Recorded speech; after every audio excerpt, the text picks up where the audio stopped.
50 метрова позиция, стрелба с лък. Намираме се на поляната в планина Беласти.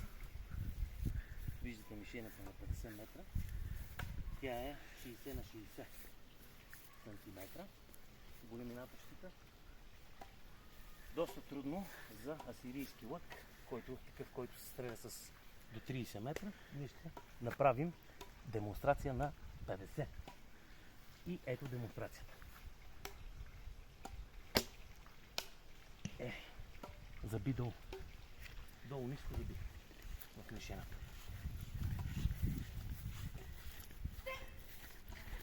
Значи, трябва малко, може би, параболата да вдигнем леко лъка, за да може на 50 метра да оцелим мишената, която е 60 на 60 см.